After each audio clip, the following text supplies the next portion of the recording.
Hi, இன்னைக்கு என்ன பண்ண போகிறோம்னா சூப்பரான ஒரு பூர்ணம் வச்ச கொழுக்கட்டை தாங்க செய்ய போகிறோம். சூப்பரான ஒரு முறையில் செஞ்சு காட்ட போகிறேன். 10 நிமிஷத்தில் செய்யலாம். வாங்க எப்படி செய்யலாம்னு வீடியோக்குள்ளே போகலாம். அதுக்கு தேவையான அளவு 1 கப்பு அளவில் கடையில் அரைத்த பச்சரிசி மாவு தான் எடுத்திருக்கேன். இப்போது கடாய் நல்லா காஞ்சிட்டு இருக்கு. இப்போ அதை போட்டு லைட்டாக வறுத்து எடுத்துக்கலாம்.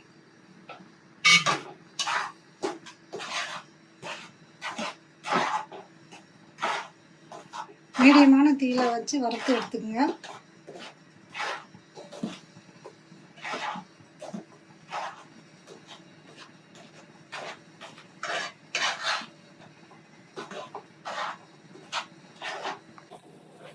மாவு நல்லா வறந்து வந்துடுது. இந்த சமயத்தில் தேவையான அளவு கொஞ்சமாக உப்பு போட்டுக்கலாம்.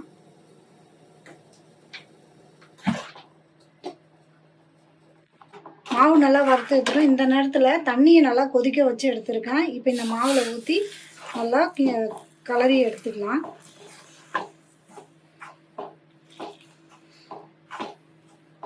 இந்த சமயத்தில் அடுப்பு ஆஃப் பண்ணிக்கலாம்.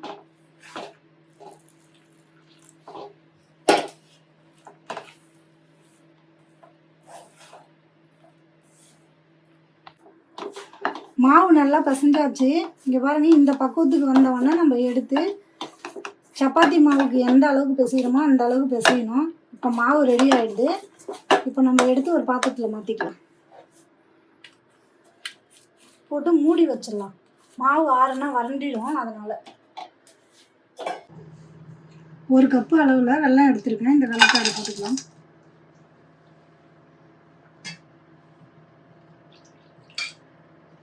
கால் கப்பு அளவில் தண்ணி வச்சுருக்கேன்.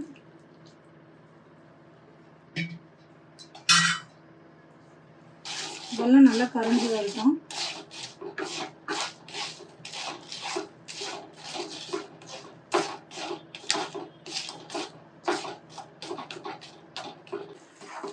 வெல்லம் நல்லா கரைஞ்சி வந்துடுது.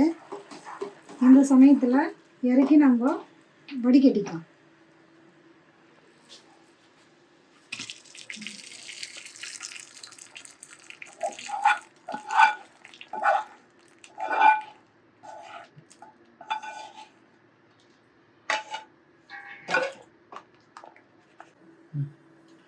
துருவி எடுத்த தேங்காவை இப்போது கடாயில் போட்டு பூர்ணம் ரெடி பண்ணிக்கலாம்.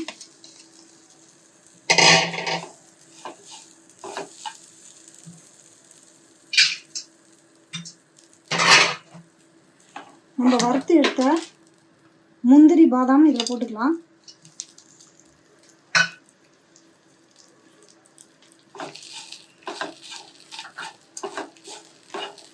ஏலக்காய் பொடி பண்ணி வச்சுருக்கேன். இந்த ஏலக்காவும் போட்டுக்கலாம்.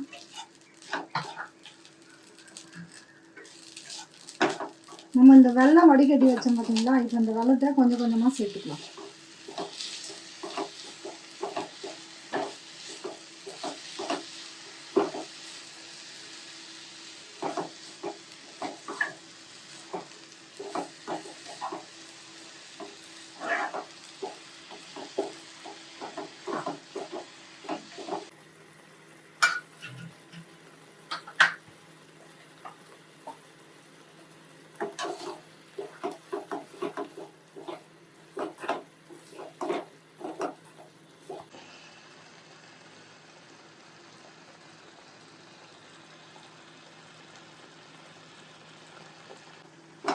இப்போ நம்ம அந்த கொழுக்கட்டைக்கு தேவையான பூர்ணம் ரெடி ஆகிடுது. இப்போ நம்ம ஒரு பாத்திரத்தில் மாற்றிக்கலாம். இப்போ கொழுக்கட்டை செய்யறதுக்கு ரெடி பண்ணிக்கலாம்.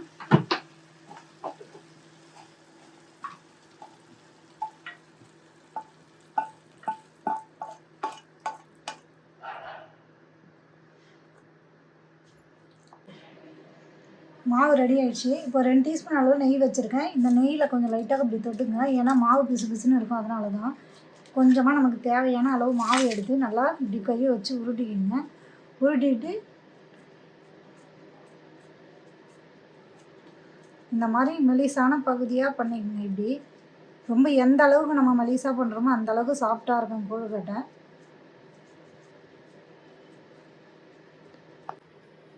இப்போ இந்த மாதிரி குழியாக பண்ணிக்கோங்க. மாவு எடுத்து இப்போ லைட்டாக நெய் தடவிக்குங்க.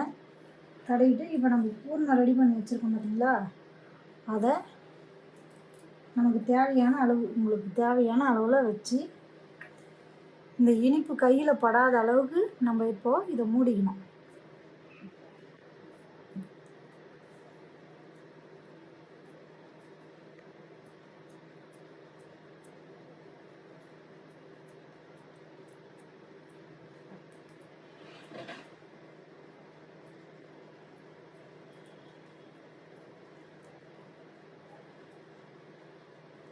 பார்த்தீங்களா, அந்த பூரணம் வந்து வெளியே வராமல் எவ்வளோ அழகாக வந்துருக்கு பாருங்கள்.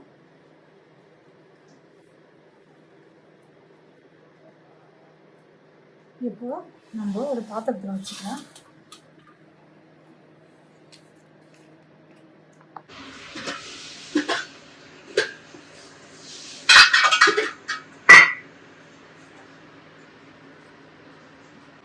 கொழுக்கட்டைலாம் ரெடி ஆயிடுச்சு. இப்போ இந்த வாழை இலையில் எண்ணெய் தடவி இந்த மாதிரி ஒரு இட்லி பாத்திரத்தை வச்சு தட்டு ஒன்று போட்டுருங்க.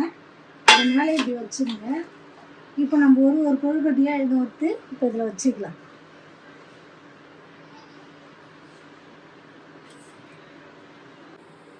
இப்போ நல்லா கொழுக்கட்டையை அடிக்கிட்டேன். இப்போ மூடி போட்டு ஒரு 10 நிமிஷம் வந்தால் போதும். 10 நிமிஷம் ஆயிடுச்சு. எப்படி வந்திருக்குன்னு பார்க்கலாம். நல்லாவே வந்துருக்கு. இப்போ அடுப்பு ஆஃப் பண்ணிக்கலாம்.